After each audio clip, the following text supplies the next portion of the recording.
Hello MDCAT experience, आप देख रहे हैं मेरा यूट्यूब चैनल जो कि सेक्रेट एजुकेशन। आज की इस वीडियो में हमारा टाइटल है मॉडर्न फिजिक्स। जी व्यूअर्स, इस लेक्चर में हम मॉडर्न फिजिक्स को डिस्कस करेंगे, लेकिन इससे पहले जितने भी हमने चैप्टर्स डिस्कस किए वो क्लासिकल फिजिक्स में इंक्लूड थे, और इससे आगे हम जितने भी चैप्टर्स को स्टडी करेंगे और डिस्कस करेंगे वो मॉडर्न फिजिक्स में इंक्लूडेड है। तो बढ़ते हैं अपने टॉपिक के पास। तो फर्स्ट हमारे पास मॉडर्न फिजिक्स का इंट्रोडक्शन है। देखो, this year 1900 not only mark the beginning of this century. ठीक है, यहाँ पर कह रहा है कि जो 19th सेंचुरी ये सेंचुरी की स्टार्टिंग नहीं है, लेकिन ये न्यू एरा है फॉर मॉडर्न फिजिक्स के लिए। मॉडर्न फिजिक्स को डिटेल में डिस्कस करने से पहले थोड़ा हम इसकी बात करते हैं फिजिक्स की। कि देखो, फिजिक्स की दो ब्रांचेस हैं, मतलब कि एक क्लासिकल फिजिक्स है और दूसरी मॉडर्न फिजिक्स। अब क्लासिकल फिजिक्स क्या होती है, देखो इसमें हम डिटेल में डिस्कस करते हैं मैकेनिक्स को, एक्यूस्टिक को, ऑप्टिक्स को, थर्मोडायनेमिक्स, इलेक्ट्रोमैग्नेटिक्स, और इन सारे चैप्टर्स को हम पीछे डिस्कस करके आए हुए हैं। लेकिन आज हम बात करेंगे मॉडर्न फिजिक्स को। मॉडर्न फिजिक्स से बहुत थोड़ी सी याद रखें कि इसमें हम atomic, nuclear physics and quantum physics को डिटेल में डिस्कस करते हैं। देखो, it would be rather difficult to mention all the major developments since 1900। ये बहुत डिफिकल्ट है इसको मेंशन करना कि जो भी डेवलपमेंट हुई 1900 में, but surely there are quite a few events quite importance which could be narrated widely. लेकिन कुछ क्वाइट इंपॉर्टेंस है जो कि नरेटेड की गई वाइडली इन दिस चैप्टर में, और आगे जो भी होंगी मॉडर्न फिजिक्स में उसके विदिन स्पेन फ्यू ईयर्स, कुछ सालों के बाद J Thomson experimentally proved the existence of electrons. हमें पता है कि जे थॉमसन एक साइंटिस्ट है जिसने एक्सपेरिमेंटली ये प्रूव किया कि इलेक्ट्रॉन की एग्जिस्टेंस को, which was taken as a fundamental unit of electricity. और हमें ये भी पता है कि दरअसल इलेक्ट्रॉन ही होते हैं जो इलेक्ट्रिसिटी को जनरेट करने में रोल पेश करते हैं। हमने पढ़ा है कि rate of change of flow of charges per time, that's known as current. Roentgen announce the discovery of X-rays, और एक्स-रेज रोंटिजिन ने डिस्कवर किए थे। ठीक है, हेनरी ब्रिगवेल ने डिस्कवर किया फिर ऑफ रेडियो एक्टिविटी। ये रेडियो एक्टिविटी क्या होती है ये हम डिटेल में डिस्कस करेंगे एटॉमिक न्यूक्लियर में। ठीक है, meanwhile Max Planck puts forth his famous hypothesis that is an interaction while the matter radiant energy behave as discrete quanta of energy is equal to h nu। एक और scientist आया max Planck, जिसने अपने fourth famous hypothesis में ये किया कि interaction किया between matter radiant energy, okay, और उसकी जो बिहेव है डिस्क्रीट क्वांटा ऑफ एनर्जी का। उसने एक इक्वेशन दी है, एनर्जी इक्वल होती है प्लैंक्स कांस्टेंट इनटू फ्रीक्वेंसी है। ये जो एच है this is a Planck constant, और इसका कांस्टेंट वैल्यू होता है 6.63 into 10⁻34 joule second.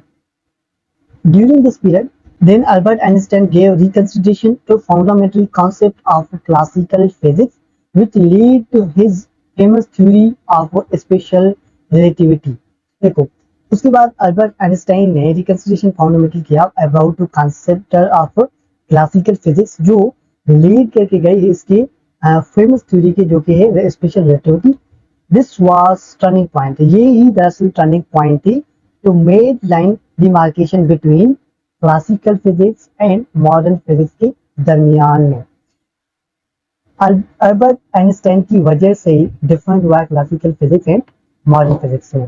We will discuss briefly some of theories and experiments which laid down foundations modern physics in this chapter। इस chapter में हम थ्योरीज एंड एक्सपेरिमेंट्स को detail में देखेंगे। तो फर्स्ट इस चैप्टर का हमारे पास टॉपिक है photon. You know about photon के फोटॉन्स क्या होते हैं। देखो, photon is a particle that has no charge and no mass. ये ऐसे पार्टिकल्स हैं जिनको कोई भी चार्ज नहीं होते। Photon is a chargeless and massless. It can interact with all charge particles. जो उसके बावजूद भी ये सारे चार्ज पार्टिकल से इंटरएक्ट करते हैं, as well as with some neutral ones, और ये न्यूट्रल वंस से भी इंटरएक्ट करते हैं। इस electromagnetic radiation and carrier electromagnetic force, और ये इलेक्ट्रोमैग्नेटिक रेडिएशन और ये कैरी करते हैं electromagnetic force. A very atom is found to emit or absorb photons। जो एटम्स होते हैं, हर कोई एटम्स, ठीक है, बहुत सारे एटम्स हैं, हर एटम्स वो एब्जॉर्ब करते हैं और इमिट करते हैं फोटॉन्स को of the particle energies and frequencies को, ठीक है। फोटॉन इज लाइटेस्ट पार्टिकल, जो फोटॉन है वो बहुत लाइटेस्ट पार्टिकल होता है, बीइंग मास लेस होने की वजह से इस एनर्जी, और फोटॉन की एनर्जी को हम मैथमेटिकली इस तरीके से रिप्रेजेंट करवाते हैं, E is equal to mc²। इस इक्वेशन से जो आप फैमिलियर होंगे, this equation is known as Albert Einstein equation, ठीक है। तो ये इक्वल होती है पीसी की। अब ये पीसी कहाँ से आया, देखो यहाँ पर हमें पता है कि जो मोमेंटम होता है, सॉरी एक मिनट, हमें पता है कि जो मोमेंटम है वो इक्वल होती है एम वी के। Momentum is a product of mass and velocity. तो अब हम यहाँ पर क्या करें, इस मास को हम बाहर निकालना है इस तरीके से। तो ये इक्वेशन कुछ इस तरीके से बनेगी, मोमेंटम ओवर वेलोसिटी, ठीक है। हम वेलोसिटी ऑफ पार्टिकल्स को सी से यहाँ पर रिप्रेजेंट करवा रहे हैं। तो अब हम यहाँ पर देखो इस इक्वेशन में मास को रिप्लेस करवा रहे हैं पी ओवर सी से, ठीक है। यहाँ पर फॉर एग्जाम्पल हमने पी ओवर सी रखा, तो यहाँ पर एक सी और यहाँ पर दो सी है, तो इस सी को इस सी से हम कैंसिल आउट करवा रहे हैं, तो यहाँ पर हमें एक सी मिला, तो हमें एनर्जी इक्वल हुई पी इंटू सी के, where P is equal to M C is a momentum of photon, ये फोटॉन की मोमेंटम है। सिंस P is equals to h nu is the energy of photon, जबकि ये एनर्जी ऑफ फोटॉन का formula है, but the mass of photon will be given by, अब हम मास के सॉरी फोटॉन के मास को एक्सप्रेस करते हैं इन इक्वेशन में, हालांकि photon is a massless. Okay देखो mc² is equal to h nu, हमने देखा कि ये जो ये mc² के इक्वल है, तो हमने यहाँ पर mc² रखा और E इक्वल है h न्यू के, ठीक है। तो हम यहाँ पर मास को बाहर निकाल रहे हैं, तो ये इक्वेशन बनी h new over c², this is the mass of photon. Okay, this is quite obvious, the mass of photon approach 0, और ये क्लियर है कि जो मास फोटॉन का मास होता है वो 0 होता है, ए c² इज वेरी लार्ज, जो जब जैसे मास ऑफ पार्टिकल ज्यादा होंगे, स्पीड ज्यादा होती है, तो वो 0 हो जाएगी, अकरिंग एंड डिनोमिनेटर इक्वेशन, और ये डिनोमिनेटर इक्वेशन में आएगी क्योंकि ये जो मास है वो इनवर्स रिलेशन में है। अगर स्पीड को बढ़ाएंगे तो ये क्या होगी, डिक्रीज होगा, मतलब कि अप्रोक्सीमेटली ये 0 तक भी पहुंच जाएगा। The photon is stable particle, photon जो है वो स्टेबल पार्टिकल है, and therefore it doesn't decay spontaneously into any other particle. मैंने आपको ये कहा कि जो फोटॉन होते हैं वो स्टेबल पार्टिकल्स होते हैं, और ये कभी भी डीके नहीं होते, लॉस नहीं करते खुद को स्पॉन्टेनियसली। स्पॉन्टेनियस का मतलब होता है खुद ब खुद जो हो, ये इस तरीके से नहीं होता। It's life time is therefore infinity, इसका जो लाइफ टाइम है वो इंफिनिटी, कभी खत्म ना होने वाला। Is sorry so long it doesn't undergo interaction with other particles, इसलिए ये किसी अदर पार्टिकल से इंटररिएक्ट अंडरगोस नहीं करता। And that's why photons are supposed to be reaching our earth fastest distance of the universe. यही वजह है कि जो फोटॉन्स होते हैं हमारी अर्थ तक इजीली पहुंच जाते हैं, चाहे उसका डिस्टेंस बहुत ज्यादा क्यों ना हो। The most of our information regarding the universe carried out by, जो भी हमें इंफॉर्मेशन मिली है रिगार्डिंग यूनिवर्स, तो वो फोटॉन की वजह से मिली है। क्लियर है, this is a photon, and photon का वो थोड़ा सा याद रखें, देखो ये जो है ये मूविंग मास ऑफ फोटॉन है, ठीक है। जब फोटॉन मूविंग होगा तभी ये फोटॉन का मास है, और हम इसको वर्चुअल मास ऑफ फोटॉन भी कहते हैं। तो इसका एग्जांपल है, देखो compare the energy of X-ray of photon wavelength, जिसकी वेवलेंथ है 2.0 × 10 मीटर, हम इसको कंपेयर करते हैं विद इंफ्रारेड ऑफ फोटॉन से। तो सॉल्व करते हैं इस प्रॉब्लम को। We have the energy of photon X-rays given by, हम फोटॉन की एनर्जी को इस फार्मूले से फाइंड करेंगे, ठीक है। देखो तो सबसे पहले हम क्या करेंगे, फ्रीक्वेंसी को बाहर निकालेंगे, सी ओवर लेमडा, लेमडा हमें मिला हुआ है यहाँ पर देखो 2.0, तो हम वैल्यू पुट करेंगे 6.63 इंटू 10⁻34 जूल सेकंड, ये प्लेइंग कांस्टेंट वैल्यू है। एंड स्पीड का वैल्यू हमें पता है 3 इंटू 10⁸ मीटर पर सेकंड, ये भी कांस्टेंट वैल्यू है।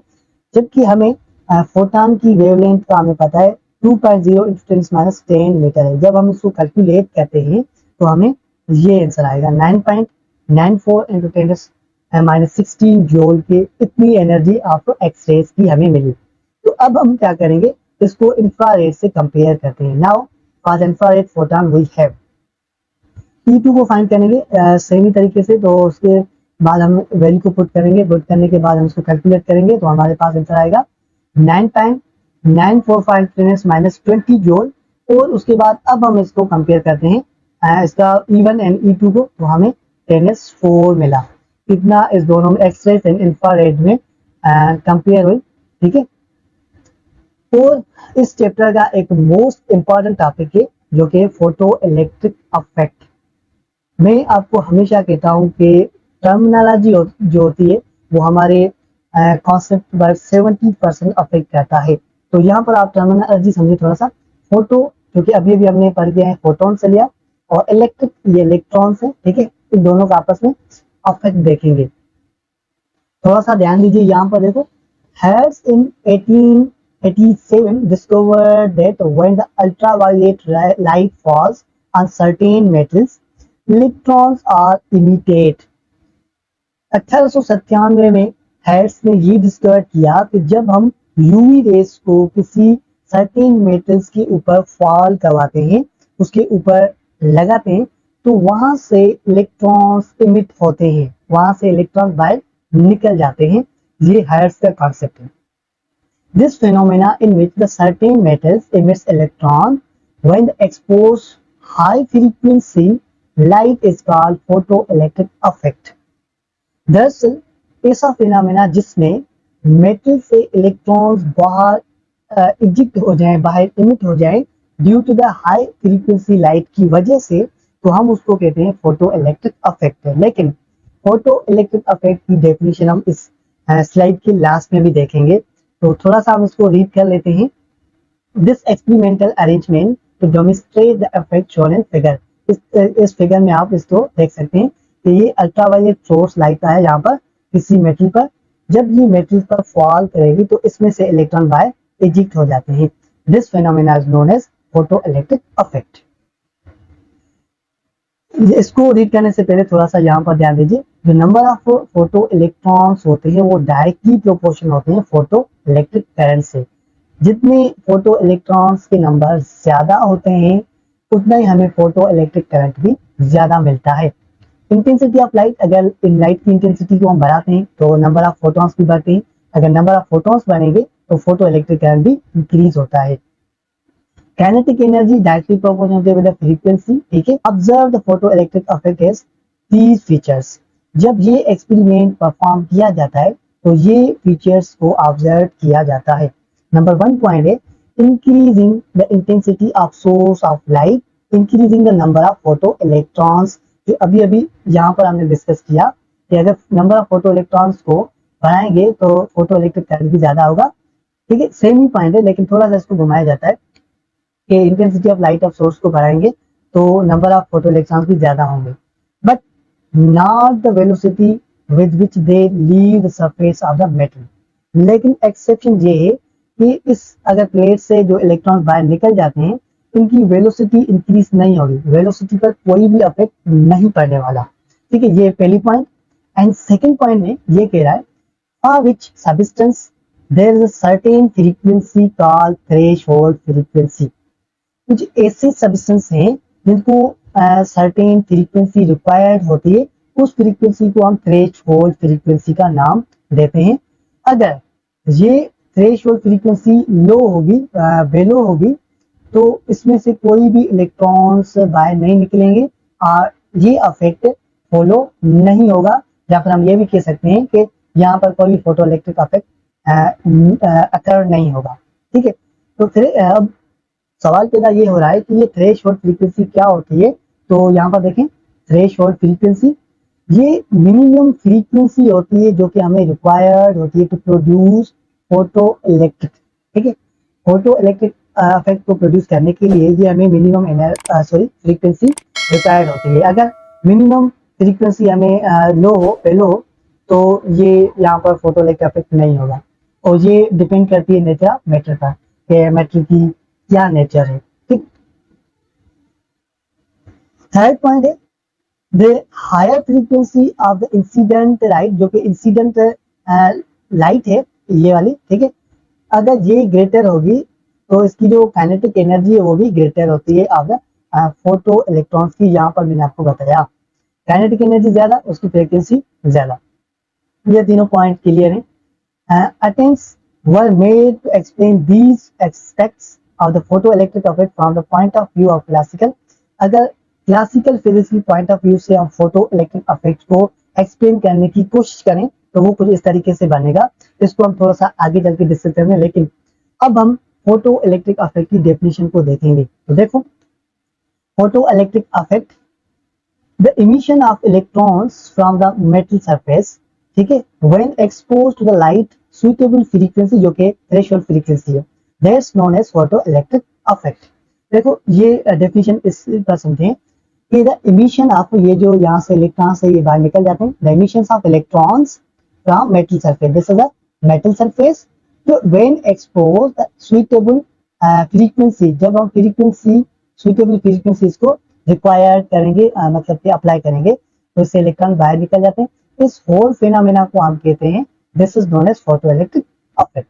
आई होप ये फोटो इलेक्ट्रिक इफेक्ट आपको समझ में आ गया। इसके और भी पॉइंट्स हैं, लेकिन अब हम बात कर रहे थे वेव थ्योरी ऑफ लाइट की, जो कि क्लासिकल फिजिक्स से बात कर रहे थे, but no successful explanation was obtained due to the following reason. इन रीजन की वजह से क्लासिकल फिजिक्स में फोटो इलेक्ट्रिक एक्सप्लेन नहीं किया जैसा, मतलब कि वो एक्सप्लेन में मतलब साइंटिस्ट से एक्सप्लेन करने में नाकाम हो गए इन दो रीजन की वजह से। देखते हैं from classical theory there should not threshold frequency because at given time की वजह से उसमें कोई भी थ्रेशोल्ड फ्रीक्वेंसी ना होने की वजह से उसमें इलेक्ट्रिक फोटो इफेक्ट नहीं हुआ। Electrons might absorb enough energy from the incident of light to skip the from metal surface at any applied frequency. जो इलेक्ट्रॉन्स हैं वो इंसिडेंट लाइट से एनर्जी को एब्जॉर्ब करें और वो स्किप हो रहे हैं from metal surface at any applied frequency पर, पहला पॉइंट। एंड सेकंड पॉइंट है the velocity of photo electrons should depend upon the amplitude। जो वेलोसिटी थी फोटो इलेक्ट्रॉन्स की वो एम्पलीट्यूड पर डिपेंड कर रहा था। एम्पलीट्यूड क्या है? The maximum displacement that's known as amplitude of wave the incident on the metal, ठीक है। And therefore upon the incident rather than the frequency, जबकि इंसिडेंट रेदर देन होती है फ्रीक्वेंसी से। Let us discuss the experiment result the photoelectric effect. तो देखते हैं कि फोटो इलेक्ट्रिक एक्सपेरिमेंट का क्या रिजल्ट मिलता है हमें। If we draw a photoelectric curve by plotting the photoelectric current I versus the accelerating voltage के दरमियान, करंट एंड वोल्टेज के दरमियान हम ग्राफ को प्लॉट करवा रहे हैं, तो हमें ऑब्टेन होता है एक कर्व जो कि इस तरीके से आप देख सकते हैं। From these curves it follows that there is saturation current. इस कर्व में ये कर्व जो है वो फॉलोज करती है सैचुरेशन करंट को, okay. This is a saturation current for different intensities, ठीक है, 1, 2 and 3। And even when the potential is zero, अगर हमारे पास वोल्टेज जो है वो जीरो है, there is a some photo current I naught and negative potential we naught. जो नेगेटिव पोटेंशियल है हम उसको स्टॉपिंग पोटेंशियल कहते हैं। और स्टॉपिंग पोटेंशियल क्या होता है इसको हम यहाँ पर डिस्कस करेंगे, लेकिन थोड़ा सा बाद में। This behaviour of photo electric curves indicate that the stopping potential is independent of intensities of source. ये जो फोटो इलेक्ट्रिक कर्व का बिहेव है ये इंडिकेट कर रहा है कि जो स्टॉपिंग पोटेंशियल है वो डिपेंड नहीं करती इंटेंसिटीज ऑफ सोर्स पर। एंड इसमें जो काइनेटिक एनर्जी है वो फोटो इलेक्ट्रॉन्स की वो मैक्सिमम होती है, एंड उसको हम इस कंडीशन से एक्सप्रेस करवा रहे हैं। एक काइनेटिक एनर्जी मैक्सिमम होती है 1/2 mv स्क्वायर, और मैक्सिमम ई वी नॉट के, ये जो ई है यहाँ पर ये इलेक्ट्रॉन्स है, और वी नॉट ये पोटेंशियल, सॉरी स्टॉपिंग पोटेंशियल है। अब देखो स्टॉपिंग पोटेंशियल की definition, the reverse potential at which photo electric current becomes zero. ठीक है, ये कट ऑफ पोटेंशियल है, अगर हम किसी को कट ऑफ कर दें तो यहाँ पर जो करंट है फोटो इलेक्ट्रिक का वो जीरो हो जाता है। दिस इज स्टॉपिंग पोटेंशियल, और स्टॉपिंग पोटेंशियल को हम वी नॉट से रिप्रेजेंट करवाते हैं। आगे बढ़ते हैं, देखो V x maximum velocity of photoelectrons की, एंड जो ई है ये इलेक्ट्रॉन्स है, sorry charge of electrons. The photoelectric curve are plotted for different frequencies V1 and V2, but the same intensities. पहले हम इस ग्राफ में इस ग्राफ में हम बात कर रहे थे इंटेंसिटीज की, ठीक है, और इस ग्राफ में हम बात करेंगे different velocities, sorry different frequencies की, एंड इसकी जो इंटेंसिटी है वो सेम है करंट की। Of the source the curves of the following behave, जो कर्व है वो इस तरीके से बिहेव करेगा। इसमें क्या होगा, जो करंट है दरअसल इसमें करंट डिफरेंट होता है, और इस ग्राफ में जो करंट होता है वो सेम होता है, ये पॉइंट है। From these curves we infer the circulation current depends upon intensities. इस कर्व से हमें ये पता चलता है कि जो सर्कुलेशन करंट है वो डिपेंड करता है इंटेंसिटी पर, नॉट ऑन फ्रीक्वेंसी पर, वो फ्रीक्वेंसी पर डिपेंड नहीं करेगा। However, the stopping potential becomes more negative from V01 to V02, which increase in the frequency V2 to V1।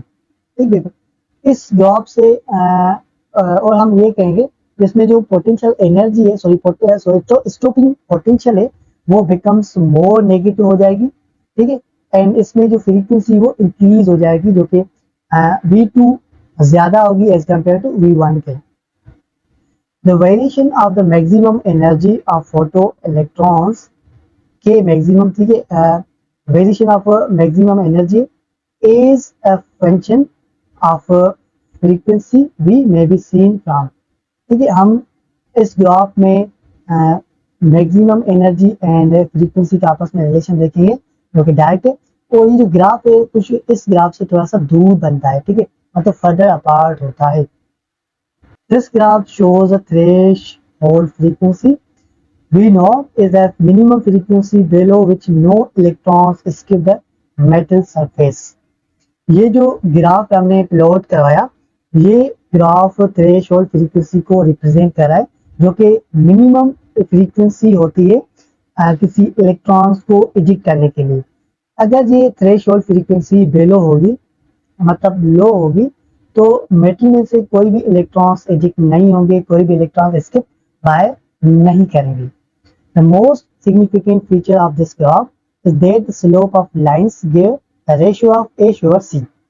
इस ग्राफ की सिग्निफिकेंट ये है कि ये स्लोप ऑफ लाइंस देता है हमें ए ओवर सी के दरमियान। दिस इसलिए अगर C is known as mayor slope of provides, ये जो C है ये स्लोप प्रोवाइड करती है the value of playing constants H, ठीक है, वाई जो कि इंडिपेंडेंटली होता है।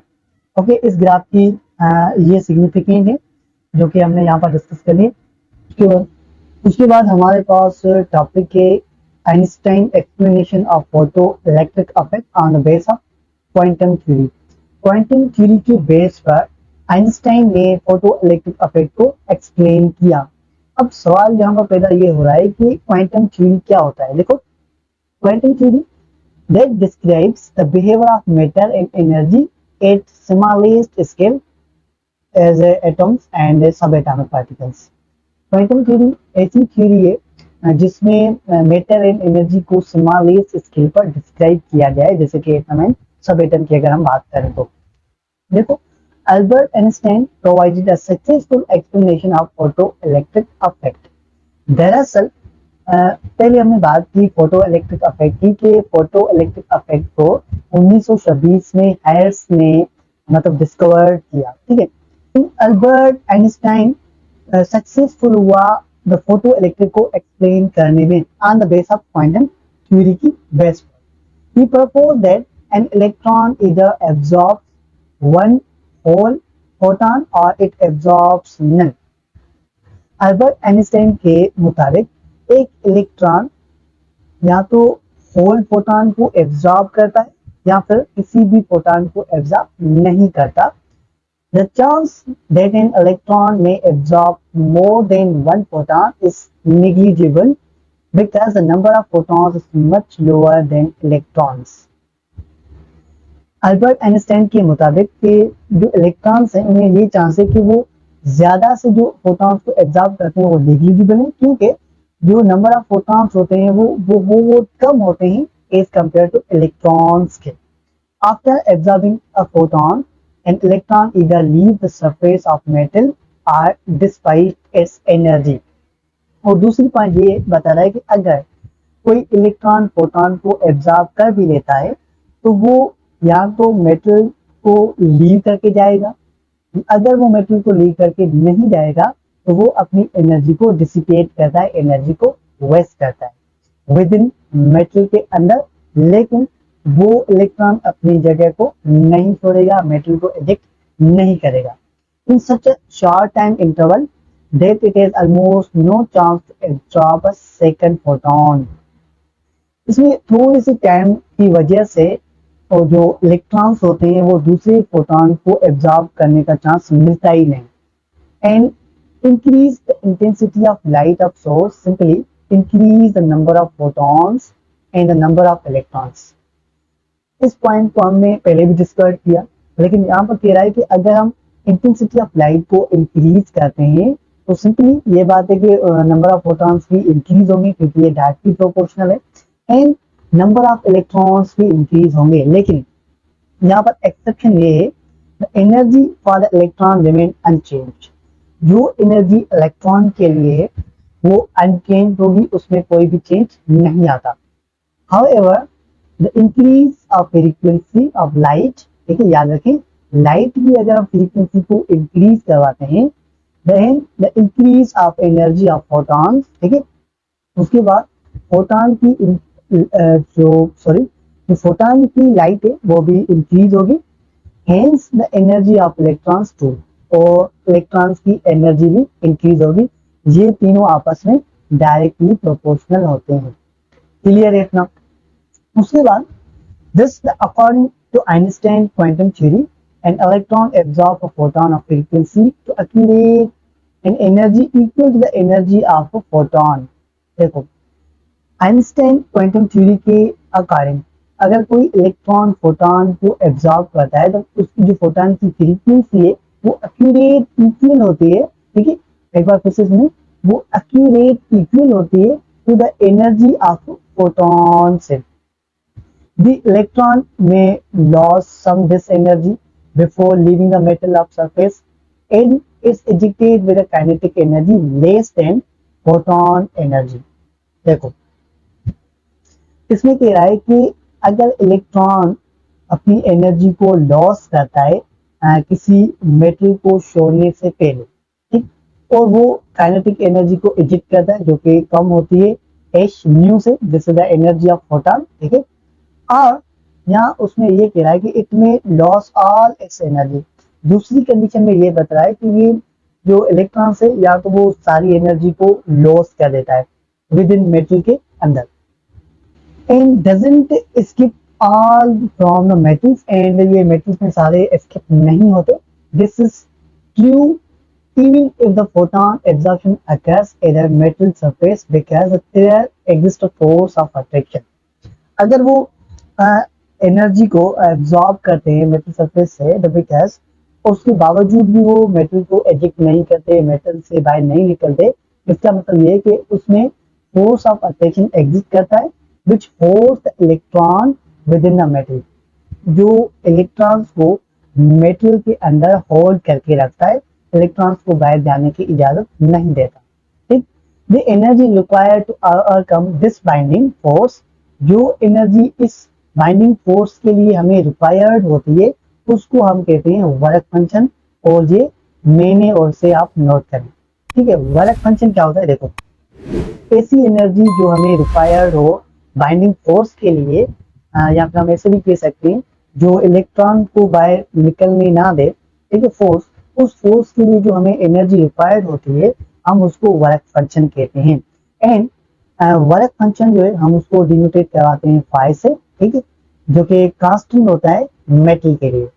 Hence the Einstein equation for photoelectric effect will be written as, जबकि फोटो इलेक्ट्रिक अफेक्ट के लिए हम इक्वेशन इस तरीके से लिखते हैं कि मैक्सिमम काइनेटिक एनर्जी इक्वल होती है हाफ एम वी स्क्वायर, ठीक है, मैक्सिमम है, एंड ये इक्वल होती है energy of photon negative work function के।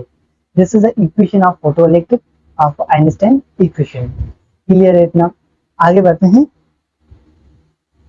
The graph shows that the threshold frequency V naught is minimum frequency।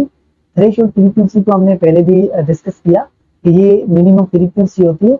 अगर मिनिमम फ्रीक्वेंसी बेलो होगी which no electron escape out, उसके बाद नतीजा निकलेगा कि मेटल की सरफेस से कोई भी इलेक्ट्रॉन इजेक्ट नहीं होगा, एस्केप नहीं होगा अगर होल्ड थ्रेशोल्ड फ्रीक्वेंसी बेलो होगी।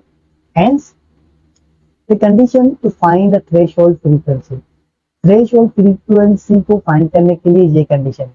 तो वर्क फंक्शन इक्वल होता है Planck constant into threshold frequency के। Then Einstein equation will become, उसके बाद जो आइंस्टाइन इक्वेशन है ये वाली, वो कुछ इस तरीके से बन जाएगी। हाफ एम वी स्क्वायर जो कि मैक्सिमम काइनेटिक एनर्जी है, ये इक्वल है एच न्यू के नेगेटिव एच न्यू नॉट के।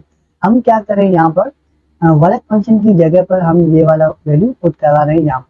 तो ये एच न्यू नॉट के इक्वल है, और हम इसको इस तरीके से भी लिख सकते हैं कि Planck constant frequency negative threshold frequency से माइनस करवाते हैं, ठीक है। Threshold frequency for some metals shown in figure, जो थ्रेशोल्ड फ्रीक्वेंसी है कुछ मेटल्स के लिए वो इस लिस्ट में यहाँ पर लिस्ट दी गई है इसके हवाले से, ठीक है। तो ये जो लिस्ट है इतना इंपॉर्टेंट नहीं है, तो इन्हें हम नेगलेक्ट करें। आगे बढ़ते हैं। For comparing with these values, अगर हम इन वैल्यूज को कंपेयर करें, it's to be noted that the light frequency and the visible light violet has a frequency 8 × 10⁻14 hertz and photon energy 3.3 electron volt के इक्वल आता है। और मैं आपको ये बता दूं कि ये जो टेबल है ये इतना इम्पोर्टेंट नहीं है। और व्यूअर्स, हमने फोटो इलेक्ट्रिक अफेक्ट से थोड़े से की पॉइंट्स लेने हैं। देखो यहाँ पर थोड़ा सा ध्यान दीजिए। 0.5 मेगा इलेक्ट्रॉन वोल्ट से जो एनर्जी होती है फोटो इलेक्ट्रॉन्स की, वो इससे कम होती है। And photo electric affect observe होता है इंफ्रारेड अल्ट्रावायलेट रेड में एंड विजिबल लाइट में ऑब्जर्व किया जाता है। एंड जो फोटो इलेक्ट्रिक अफेक्ट है ये एक्सप्लेन करता है पार्टिकल नेचर ऑफ लाइट को। ओके, ये की point say about photo electric affect के लिए। तो यहाँ पर फोटो इलेक्ट्रिक अफेक्ट की जो टॉपिक है वो कंप्लीट हुई। उसके बाद नेक्स्ट टॉपिक है हमारे पास कॉम्पटाउन अफेक्ट। ये भी मेन टॉपिक है इस चैप्टर की। It was reported by many observers that when X-rays are scattered due to interaction with light body, पहले तो यहाँ पर ध्यान दीजिए, ये जो कॉम्पटाउन अफेक्ट है दरअसल ये कॉम्पटाउन साइंटिस्ट का नेम है, और उस साइंटिस्ट के नेम से ही इस टॉपिक का नेम रखा गया है कॉम्पटाउन अफेक्ट। तो ये ऑब्जर्व किया गया, ये रिपोर्टेड की गई है कि जब हम एक्स रेज को स्कैटर करें ड्यू टू द इंटरेक्शन, किसी लाइट बॉडी से जब हम उसको इंटरेक्ट करवाते हैं, जैसे कि हमारे पास लाइट बॉडी है इलेक्ट्रॉन, ठीक है, हम इलेक्ट्रॉन से एक्स रेज को इंटरेक्ट करवा रहे हैं, स्कैटर्ड करवा रहे हैं। The scattered rays exhibit lower frequency, याद रखें जो स्कैटर्ड हुआ जो कि बाहर निकल गया उसकी जो फ्रीक्वेंसी होगी वो लोअर होती है, एंड उसका जो वेवलेंथ होती है लैम्डा होता है वो हायर होता है। ये की पॉइंट से याद रखें। देन द इंसिडेंट रेडिएशन से, ठीक है, Arthur Compton studied this phenomena of change in wavelength in the year 1926। मैंने आपको पहले ही बताया कि एक साइंटिस्ट है जिसका नेम है आर्थर कॉम्पटन। उसने इस फिनोमेना को स्टडी किया चेंज इन वेवलेंथ इन 1926 में। Making accurate measurements, he was the first to propose a theory based on idea of photon theory of radiation। ये पहला साइंटिस्ट था जिसने पर्पस किया theory on the based of photon theory of radiation. Since a detailed study of phenomena was made by Compton. और ये detailed study की गई about this phenomena और जो कि कॉम्पटन से किया गया, ठीक है, इसलिए इस टॉपिक का नेम रखा गया Compton effect. Okay, the effect is now called Compton effect. Compton effect provided a solid support for the photon theory। ये जो Compton effect है ये solid support करता है photon theory को, photon theory of light को। Since the result obtained were elegantly described by assigning the photon energy जो कि E is equals to h nu के इक्वल है and momentum, ठीक है। तो इसका मैथमेटिकली फॉर्म देखें, हमें पता है कि मोमेंटम इक्वल है एच न्यू ओवर सी के एस। हमें ये भी पता है कि एनर्जी इक्वल होती है एच और हमने पी की जगह पर क्या रखा एम सी स्क्वायर।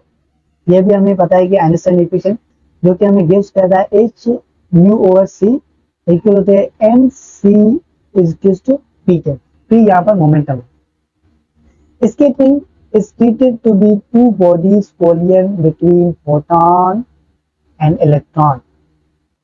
ये जो स्केटिंग होगी बिटवीन टू बॉडीज कोलिजन के दरमियान वो है photon and electron. insufficient to analyze this skating process in single frame of reference में अगर हम इसको एनालाइज करें, गिवन बेलो शोज आप यहाँ पर देख सकते हैं event skating before and after collision in laboratory frame of reference. तो मैंने आपको पहले ही बताया कि हम एक्स रेज को हिट करवा रहे हैं, इंटरएक्ट करवा रहे हैं लाइट बॉडी से जो कि हमारे पास है फोटॉन, तो सॉरी इलेक्ट्रॉन है। जब ये आपस में हिट करेंगे, इंटरएक्ट करेंगे तो स्केटिंग फोटॉन बनेगा और जिसकी जो फ्रीक्वेंसी होगी वो लोअर होगी as compare to incident ray से। ये मेन पॉइंट है। यहाँ पर ये जो इलेक्ट्रॉन है ये ट्रीटेड करता है एट रेस्ट, ये इलेक्ट्रॉन रेस्ट में होगा, ठीक है, जबकि ये एक्स रेस मूविंग करके आ रहा है। Because for high energy of photons की वजह से and not for visible light quanta, and visible light quanta के लिए नहीं। The initial motion of electrons में बी नेग्लेक्टेड। जो इलेक्ट्रॉन का पहला मोशन है, रेस्ट होने से पहले जो मोशन है इलेक्ट्रॉन का वो नेग्लेक्टेड किया जा रहा है यहाँ पर। The photon approaches towards electron with frequency v1 and is scattered at angle theta with a lower frequency v2। जब एक्स रेज और फोटोन इस इलेक्ट्रॉन से स्ट्राइक करने के लिए अप्रोच कर रहा है, करीब आ रहा है, तो पहले उस फोटोन की और एक्स रेज की जो फ्रीक्वेंसी है वो हायर होगी, ठीक है, एंड उसके दरमियान एक यहाँ पर देखो एंगल बन रहा है, यहाँ पर एंगल बनेगी एंड जो स्ट्राइक होने के बाद में जो स्कैटर्ड फोटॉन बनेगा उसका जो फ्रीक्वेंसी होगी वो बहुत कम होती है। ये मैंने रिसेंटली आपको ये पॉइंट बताई। The photon energies before and after collision h-nu1 and h-nu2। ये बिफोर एंड आफ्टर कोलिजन की फोटॉन की एनर्जी है। Where the corresponding momentum are, यहाँ पर हम मोमेंटम को ऐसे रिप्रेजेंट कराएंगे h-nu1 over c, h-nu2 over c। The energy and momentum of recoiled electron are energy and momentum respectively, ठीक है, इन दोनों में। If the laws of conservation of energy and momentum along and across the direction of approaches applied, इसमें दो loss apply किए जाएंगे, एक law of conservation of energy and दूसरा law of conservation of momentum, जो कि अलॉन्ग होंगे, ठीक है, जो कि पैरेलल, हम इसको पैरेलल भी कह सकते हैं एंड परपेंडिकुलर और अक्रॉस कहते हैं। तो डायरेक्शन जो जब हम उसको अप्लाई करेंगे वही विल गेट द फॉलोइंग। हमें कुछ नीचे जो हमें आगे तक की कंडीशन देखेंगे, ये वाली हमें कंडीशंस ऑब्टेन होती हैं। फर्स्ट कंडीशन है हमारे पास conservation of momentum along the line impact, ठीक है, मतलब ये पैरेलल है तो हमें ये कंडीशन मिलेगी। और जब भी हम पैरेलल की बात करते हैं तो हम cos थीटा का यूज करते हैं, मोमेंटम cos फाई, ये वर्क फंक्शन है। ओके, दूसरा condition, conservation of momentum across the line impact, अब परपेंडिकुलर है तो इसकी जगह पर हम साइन थीटा और पी साइन वर्क फंक्शन को पुट करते हैं, प्लेस करेंगे। Then conservation of energy before and after collision ये मिलेगी, H nu one plus A naught C square equal होता है H nu two plus energy के, ये जो एम नॉट है ये मास ऑफ इलेक्ट्रॉन है जो कि 9.11 इंटू 10⁻31 kg होता है, ठीक है। To obtain an expression for the final frequency V2 as a function of initial frequency mu1 and scattering angle theta, we have to eliminate momentum and energy from the above three equations, ठीक है। अगर हम final frequency and initial frequency and skating angle को gate करना चाहते हैं, obtain करना चाहते हैं, तो उसके लिए हमें क्या करना है, मोमेंटम एंड एनर्जी को इन इक्वेशन से नेगलेक्ट करेंगे बाय यूजिंग रिलेशनशिप को यूज करेंगे बिटवीन एनर्जी एंड मोमेंटम के दरमियान। After the performing some routine mathematical steps, हम इसमें मैथमेटिकल स्टेप यूज करेंगे जैसे कि सिंप्लीफिकेशन, ठीक है। हम इन इक्वेशन में सिंप्लीफिकेशन करेंगे तो हमें इक्वेशन इस तरीके से मिलेगी, 1/μ2 माइनस 1/μ1 इक्वल होता है Planck constant over am not C square जो कि 1 माइनस कॉस थीटा के इक्वल है।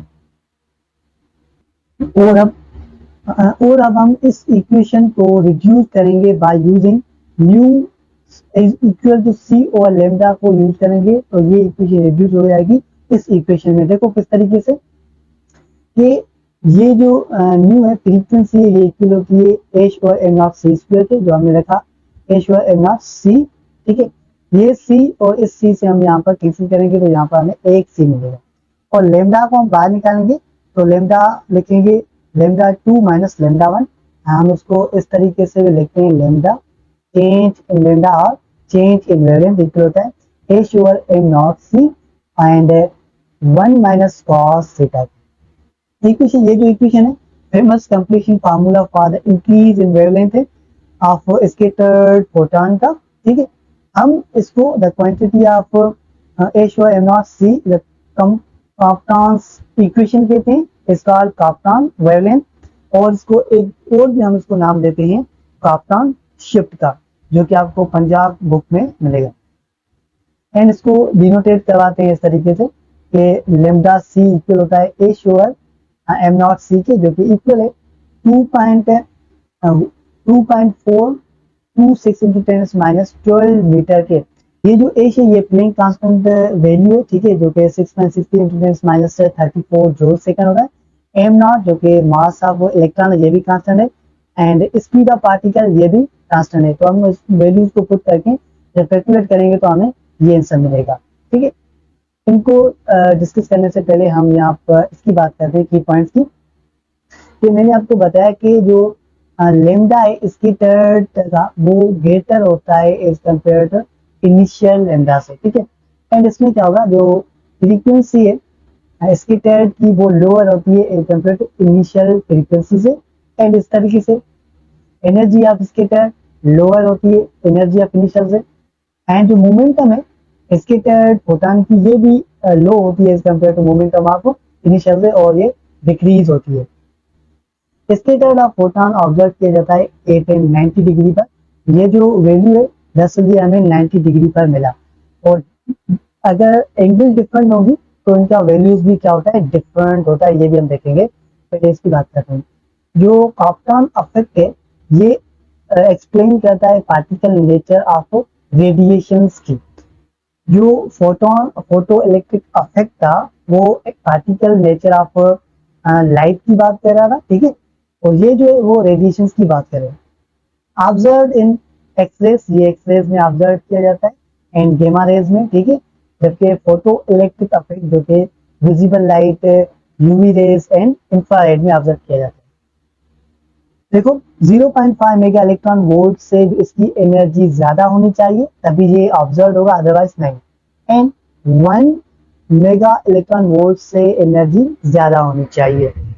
तो फिर डिफरेंट एंगल पे काप्टान इफेक्ट का क्या वैल्यू होता है, देखो एट 0 सेंटीग्रेड अगर एंगल 0 होगी तो जो चेंज इन लेमडा आएगा वो 0 आएगा। तो इसमें क्या होगा, इसके तहत इनिशियल लेमडा का जो लेमडा है, इनिशियल लेमडा है वो इक्वल हो जाते हैं 90 डिग्री। अगर एंगल हमें 90 मिली तो हमें ये वैल्यू मिलेगा, ठीक है, जो कि 2.426 इंटू 10⁻12 मीटर है।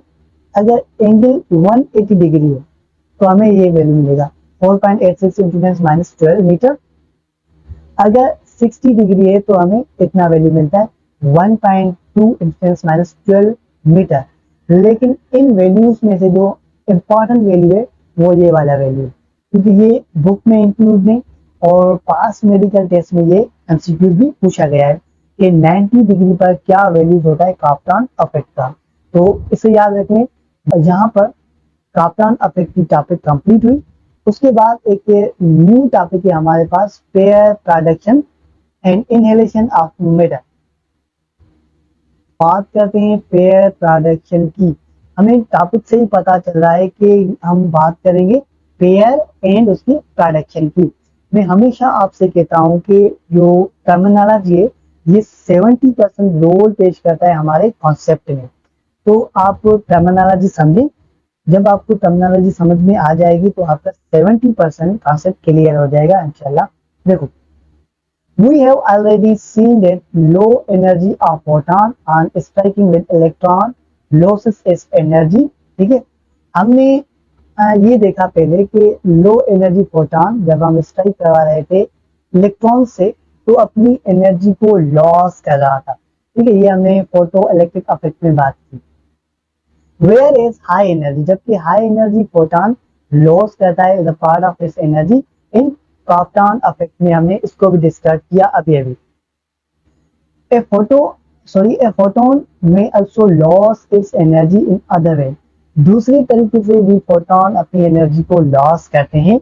There's a photon is in vicinity of nucleus may disappear with the production of electron and positron pair। ठीक है, तो इसमें जो फोटोन है वो अपनी विजिनिटी न्यूक्लियस में अपीयर करता है, डिसअपियर करता है विद प्रोडक्शन ऑफ, इसमें इलेक्ट्रॉन की प्रोडक्शन होती है एंड पोजिट्रॉन पेयर की प्रोडक्शन होती है। तो अब यहाँ पर ये टॉपिक क्लियर हो गया कि प्रोडक्शन होगी किसकी, एक इलेक्ट्रॉन की और दूसरा पोजिट्रॉन पेयर की, इसलिए इसका टॉपिक का नेम है पेयर प्रोडक्शन। क्लियर है। The positron has been identified to identical with an electron in a mass and carries equal positive charge। जो पोजिट्रॉन है ये दरअसल आइडेंटिकल होता है, सिमिलर होता है इलेक्ट्रॉन की तरह इन मास में। ठीक है, इन दोनों का जो मास होगा इलेक्ट्रॉन और पोजिट्रॉन का वो सिमिलर है, एक जैसा है। एंड वो इक्वल चार्ज में भी इक्वल होंगे, लेकिन उनकी जो चार्ज ऑफ मैग्नीट्यूड होगा दोनों का इक्वल होता है, लेकिन दोनों की जो चार्ज है वो डिफरेंट है। पोजिट्रॉन पर पॉजिटिव चार्ज होती है एंड इलेक्ट्रॉन को आपको पता है इलेक्ट्रॉन पर नेगेटिव चार्ज होता है। And it's called the anti particle of electron. जी व्यूअर्स, हम पोजिट्रॉन को एंटी पार्टिकल ऑफ इलेक्ट्रॉन कहते हैं। This is past medical test MCQs, note कर लें इस पॉइंट को। This phenomena is known as pair production. ठीक है, जो कि यहाँ पर फिगराइज की गई है। तो जब हम फोटॉन को और एक्स रेज को स्ट्राइक करवाते हैं हैवी न्यूक्लियस से तो वो एक पोजिट्रॉन में एंड इलेक्ट्रॉन में बन जाता है। In order to conserve the charge को कंजर्व करने के लिए the pair production requires two particles. Pair production को दो पार्टिकल्स रिक्वायर्ड होते हैं created by interaction of photon with matter. ठीक है, मैटर के साथ जब इंटरएक्शन करेगा जो कि न्यूक्लियस है वो मस्ट हैव इक्वल होगा एंड अपोजिट चार्जेस। ठीक है, उनकी जो चार्जेस दोनों की अपोजिट होती है। देखो, इसकी पॉजिटिव चार्ज और इसकी नेगेटिव चार्ज, लेकिन ये दोनों मैग्नीट्यूड भी इक्वल होते हैं, सेम होते हैं। And the photon from which the pair was produce, और जो फोटॉन है जिससे पेयर बनते हैं वो मस्ट एनर्जी, उसकी जो एनर्जी होती है एटलीस्ट 2m0c² होती है। This is the energy of photon, not energy of positron and electron। ठीक है, whereas एम नॉट के अबाउट मैंने अभी आपको बताया कि M naught is a rest mass of electron, ठीक है, and C is a velocity of light होती है, और पार्टिकल भी हम इसको कहते हैं। Due to this reason the pair production is not important below 1.02 mega electron volt. इसीलिए 1.02 मेगा इलेक्ट्रॉन वोल्ट पर पेयर प्रोडक्शन फॉलो नहीं किया जाता, इस पर पेयर प्रोडक्शन नहीं होता। And the energy corresponding to M naught, जो एनर्जी होगी वो 2 एम नॉट होगी। यहाँ पर नोट करें, the role of a heavy nucleus in the vicinity of the incoming photon is just share some energy। यहाँ पर heavy nucleus का रोल यहाँ पर ये है कि वो some energy को शेयर करेगा and momentum in order to conserve these quantities, इन दोनों quantities को कंजर्व करने के लिए due to the large mass of heavy nucleus का large mass होने की वजह से the recoil kinetic energy of nucleus E square over M naught होगा, जो कि निग्लिजिबल होती है as compare to kinetic energy के ऑफ द पेयर। ठीक है, दोनों पेयर की कंपेयर में अगर हम देखें तो ये एनर्जी निग्लिजिबल होती है। The energy conversion in pair production is demand, तो एनर्जी होती है कन्वर्जन की, वो इतनी डिमांड होती है कि एनर्जी ऑफ फोटॉन इक्वल होती है 2 एम नॉट सी स्क्वायर। क्यों कह रहे हैं? क्योंकि हमारे पास पेयर है, एक पॉजिट्रॉन है दूसरा electron, plus kinetic energy of electron plus kinetic energy of positron, इस तरीके से हम इसको डिनोटेट करते हैं, एक्सप्रेस करवाते हैं। Since the process of pair production involves the creation of particles and anti particles, हमने पहले देखा कि पेयर प्रोडक्शन में एक पार्टिकल बनेगा और दूसरा उसके एंटी पार्टिकल बनता है। It's also sometime refer the metallisation of energy, हम इसको मेटलाइजेशन ऑफ एनर्जी भी कहते हैं। देखो एक पॉइंट है यहाँ पर, स्टार्टिंग में हम पढ़ते हैं फिजिक्स के अबाउट, हम कहते हैं कि physics is the branch of science that deals with the study of matter, जो कि मैटर एंड एनर्जी का आपस में इंटर रिएक्शन को एक्सप्रेस करती है। ठीक है, और हम ये भी कहते हैं कि मैटर को चेंज किया जाता है एनर्जी में एंड एनर्जी को चेंज किया जाता है मैटर में। किस तरीके से? हमने ये तो देखा है कि मैटर को एनर्जी में चेंज किया जाता है, ठीक है, लेकिन एनर्जी को मैटर में किस तरीके से चेंज किया जाता है ये हमने अब ये भी देखा कि देखो इलेक्ट्रॉन एक मैटर है एंड पॉजिट्रॉन एक मैटर है, क्योंकि इन दोनों के मासेस हो गए डिफरेंट, इक्वल मासेस होते हैं। ठीक है, जब हम इसको आपस में कंबाइन करते हैं एक न्यूक्लियस के साथ तो ये गेमा बनाते हैं, और गेमा और फोटॉन एनर्जी है। ठीक है, मतलब हमने ये प्रूव किया कि एनर्जी को मैटर में भी कन्वर्ट किया जा सकता है। ठीक है, इसलिए हम इसको मेटलाइजेशन ऑफ एनर्जी कहते हैं। और इसमें जो मास एनर्जी होगा वो इक्विवेलेंस हो जाता है, to be discussed further chapter number 19, और इसको हम चैप्टर नंबर 19 में डिस्कस करेंगे इंशाल्लाह। It has been observed that process reverse to the pair direction may also occurs by destruction or inhalation of the electron-positron pair within emission at least 2 or more photons। ठीक है, इसके reverse में एक और process है pair production की, जो कि डिस्ट्रक्शन कहलाता है, या फिर हम इसको inhalation of electron and positron pair कहते हैं, जो कि क्रिएट करते हैं 2 और 2 से ज्यादा फोटॉन्स को। The pair annihilation process schematically shown, हम इसको इस तरीके से शो कराएंगे। ठीक है, यहाँ पर पेयर प्रोडक्शन की टॉपिक कंप्लीट हुई। उसके बाद हम बात करेंगे annihilation of electron and positron pair in valence में। इसमें देखो the pair production of particle and one of anti particle comes to close to be converted completely into radiation energy of the 2 photons moving in opposite direction, conserving the total momentum of the creation and inhalation process। देखो ये जो inhalation process है ये reverse process होता है pair production के, और यहाँ पर याद रखिए कि ये पास मेडिकल टेस्ट में पूछा गया है कि reverse process of pair production के, that's known as annihilation process. और इस प्रोसेस में क्या होता है, इलेक्ट्रॉन एंड पॉजिट्रॉन को आपस में फ्यूज करवाया जाता है, आपस में कंबाइन किया जाता है, कम टू क्लोज आते हैं, और ये दोनों कन्वर्ट होते हैं कंप्लीटली 2 फोटॉन्स में, जो कि अपोजिट डायरेक्शन में मूव करते हैं टोटल मोमेंटम को कंजर्व करने के लिए, बचाने के लिए। दिस क्रिएशन इनहेलेशन प्रोसेस, हम इसको इनहेलेशन प्रोसेस कहते हैं। Each photon will have energy equal to the rest mass of energy m not c. इन दोनों जो फोटॉन्स बने, इनकी जो एनर्जी होती है वो इक्वल होती है rest mass energy okay M not C of an electron के, ठीक है, इसके इक्वल होगी। ये मेन पॉइंट्स हैं, इन्हें याद रखें। Since the rest mass energy of electron proton pair 1.02 mega electron volt, जबकि वो जो एनर्जी है जिसके वो इक्वल होती है वो 1.02 मेगा इलेक्ट्रॉन वोल्ट होती है। ये भी पास मेडिकल में आ चुका है, इसे भी नोट करें। Each photon treated in inhalation process will have energy 0.51 mega electron. ये अलग एनर्जी जो फोटॉन बना इनहेलेशन प्रोसेस में, इसकी एनर्जी होती है 0.51 मेगा इलेक्ट्रॉन वोल्ट, जबकि इलेक्ट्रॉन एंड पॉजिट्रॉन की एनर्जी होती है 1.02 मेगा इलेक्ट्रॉन वोल्ट। इसको हम यहाँ पर भी देखेंगे, थोड़ा सा इसको पेंडिंग में रखते हैं।